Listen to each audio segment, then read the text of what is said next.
जय जगन्नाथ।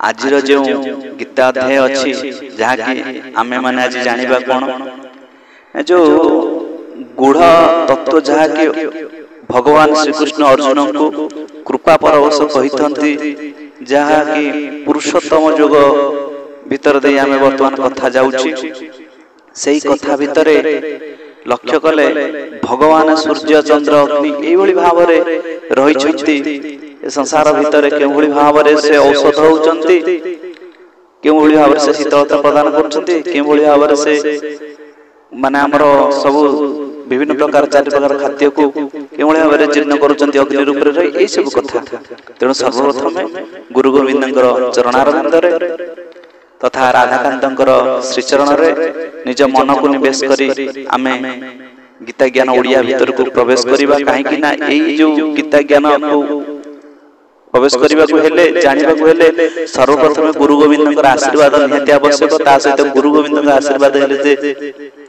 राधाकांतंकर आशीर्वाद हे जीवो एतिर अत्युक्ति नाही तेणु गुरुंकर वंदना गान करिबा। ओम गुरुर्ब्रह्मा गुरुः विष्णु गुरुः देव महेश्वर गुरु साक्षात् परम ब्रह्म तस्मै श्री गुरुवे नमः। हे कृष्ण करुणा सिंधु दीनबंधु जगत्पते गोपेश गोपिका कांत राधा कांत नमोस्तुते तप्त कांचन गौरंगी राधे वृंदावनेश्वरी वृषभानुसुते देवी प्रणमामि हरिप्रिये। वसुदेव सुतं देवं कंस चाणूरमर्दनं देवकी परमानंद कृष्णं वंदे जगद्गुरुं। त्वमेव माता च पिता त्वमेव त्वमेव बंधु च सखा त्वमेव त्वमेव विद्या द्रविणं त्वमेव त्वमेव सर्व मम देव देव। भगवान को निजर करी जे कोनसी रूप रे भगवान को जदि आमे माता आ पिता पुत्र बंधु सखा सहोदर जे कोनसी भाव रे हमर सहित गोटे संबंध बने रखिया ताहाले गीता ज्ञान हेउ बा भागवत हेउ बा पुराण शास्त्र जे कोनसी आमे ठाकुरंकर कथोपकथन भितर हमको रुचि हेबो। तेणु सर्वप्रथम कृष्ण को निजस्व संपद बेली मानि निया जाय जे बळी भाव रे आमे जो गौड़ीय वैष्णव अछु तो से घर कौन करे ना आंठुआ गोपाल को पूजा करा जाए ना सी होउछन्ति घरर पुओ तेने भले गोटे संपर्क बांधेबा द्वारा ही जीवर उद्धार हो जाय थाए। आज जो कथा अछि पुरुषोत्तम योग पंचदश अध्याय जहाँ कि आमे पूर्व जानते सूर्य को कहीं कि आमे जलदान करिवा जहाँ कि पूर्व अध्याय जानते आज किछि जानिबा कोन ना भगवान खाली सूर्य नहंती चंद्र से जो शीतलता किरण भीतर देकरी भी से माने तरुलता को औषध को प्रदान कर दे थांती से शीतलता रे किमिति नगमा विश्य च भूतानि धारयाम्य अमोजसा पुष्पामि चौषधि सर्वासमो भूतार्थात्मकः।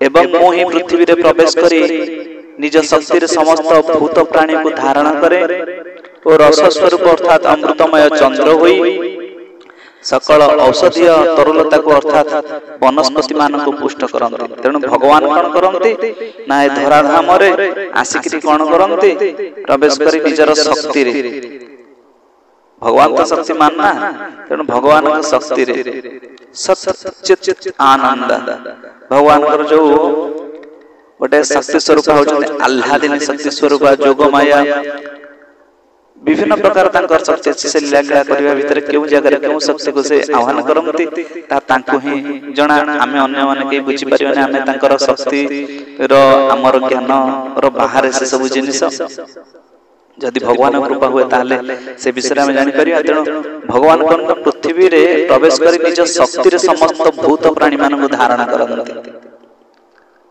आउ कौन करंती ना रस स्वरूप अर्थात अमृतमय चंद्र होई सकल औषधीय तरलता को अर्थात वनस्पति मान को पुष्ट करंती तांकर शीतल चारित्र चंद्र किरण ही औषधीय गुण थाई जहा कि हमको चेरमूली बा गछलता भितर से सब अमृतमय आसी थाए जे फल को आमे आहार करी आमे पुष्टित बा पुष्ट होई थाउ बा आमे जीवन धारण करी के रही थाउ।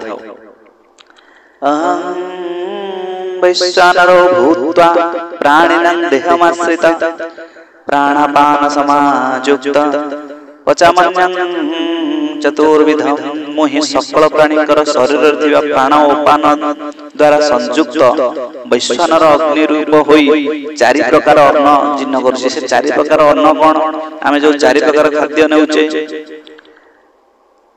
केतेटा खाद्य को आमे चोबेई करी खाउछि। चव्य चेस्य लेह्य पेय चोबेई करी खाउचे। चव्य चस्य चोस्य हला चुचुमगिरी खाउचे। लेह्य हला चाटिगिरी खाउचे। आउ केतरा हो जाम पानीय हिसाब रे ग्रहण करूचे। एई भली भाबरे चारि प्रकार खाद्य आमे जानतले केतरा चोबेई करी खाउचे। भात भात खाइले चोबेई करी खाउचे। खिरी खाउचे चुचुमगिरी खाउचे। आइसक्रीम खाउचे चुचुमी खाउचे। ए जो चाटिगिरी केतरा खाउचे पीगिरी केतरा खाउचे। चॉकलेट चुचुमी चुचुमी चाची ए भली भाबरे खाद्य जो रहिचे ताको भगवान कोन ना अग्नि रूप रे शरीर भीतर रहिकरी से सब को ही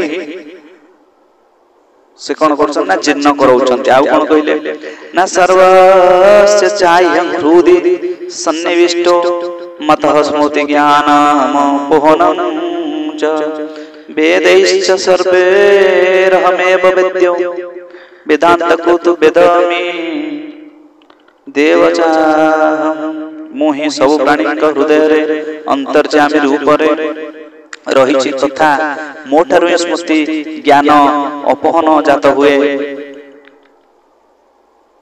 अपहन माने विचार बुद्धि साहाय्य मनर संशय को जतबेला नाश कर दिया जाए जो ज्ञान माध्यम रे ताकू ही कोन कोनती अपहन ज्ञान अपहन जात हुए एवं वेद द्वारा एकमात्र मुहि जानिबार योग्य तथा मुहि वेदांत कर्ता ओ वेदज्ञ। तेणु भगवान को जानिबा को हेले निहाती वेद विषय रे ज्ञान रहिबा आवश्यक। जदि आम पाखरे वेद नाही ताले गुरुंकर चरण स्थित होई गुरुंकर मुखरु से जो तांकर कथा गुडी को सुनिबा शास्त्रानुमोदित कर्म करिबा ताहाले ही आमे सेई भगवान को आमे वेदांत करता बा सेई भगवान को ही आमे जानि परिबा। काइना भगवान होचंती वेदांत करता ओ वेदज्ञ।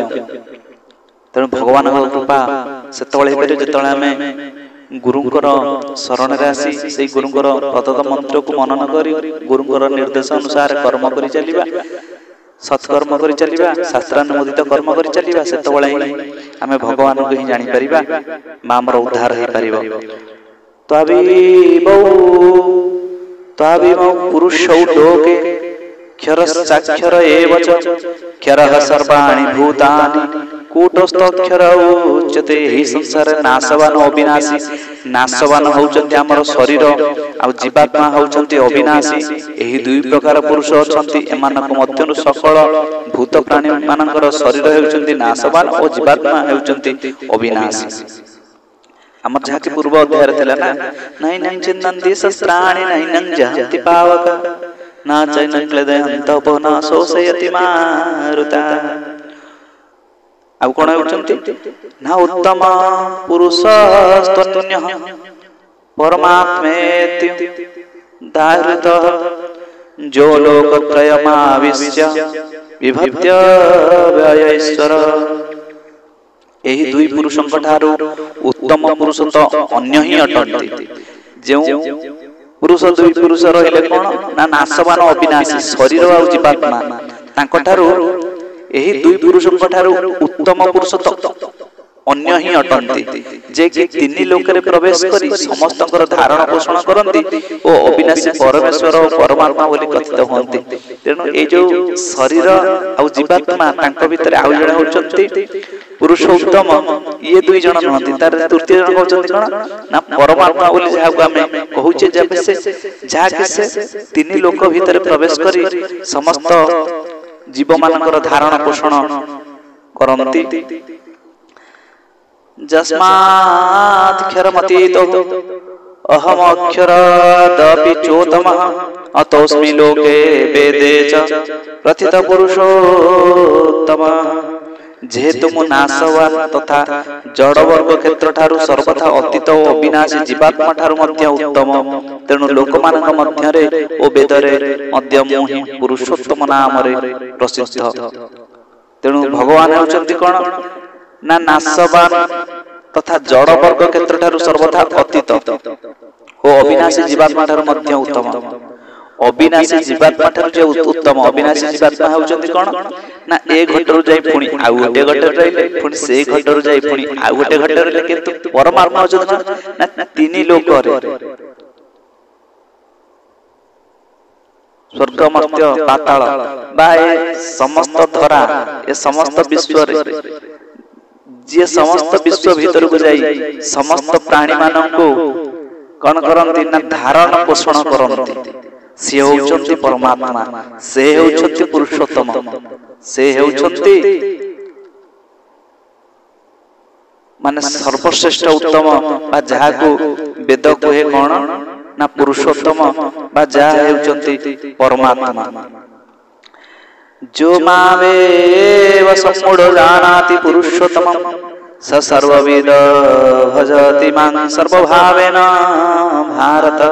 हे भारत जो ज्ञानी एठारे भारत बोइले जहा को अर्जुन को कहा जायछि, हे भारत जो ज्ञानी पुरुष मते परि भावर तत्वतः पुरुषोत्तम बोली जानती सही सर्वज्ञ पुरुष सबु प्रकार निरंतर मते अर्थात वासुदेव परमेश्वर को भजन करंती। तेणु एठारे वासुदेव परमेश्वर बा भगवान श्री कृष्ण होचंती स्वयं साक्षात ब्रह्मंकर स्वरूप अंशावतार नहंती पूर्ण अवतार।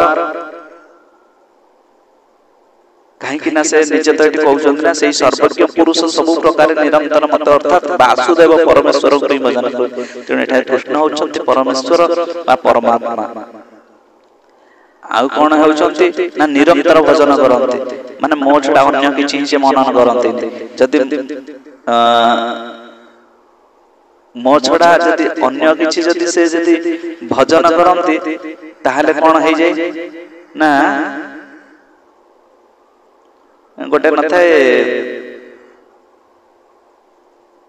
माने तार भक्तिटा विभाजित हो जाय कोन ना मन थिबो गोटे आडे आडे भक्ति करूथिबो से भक्तिटा न थाए। तेणु तार कोन ना निरंतर भगवान कठारे मनटे रहि जाय थाए, काइना से भगवान छडा अन्य किछि ये करे नै। छंदा पदे मन हमर रहिथिबो निरंतर अकिंचन श्री छामुरे करे निवेदन रे। होली एतिकी मोहर राधा श्याम घेन हे तुम नाम तुंडे थिब जीवा बेले प्राण है।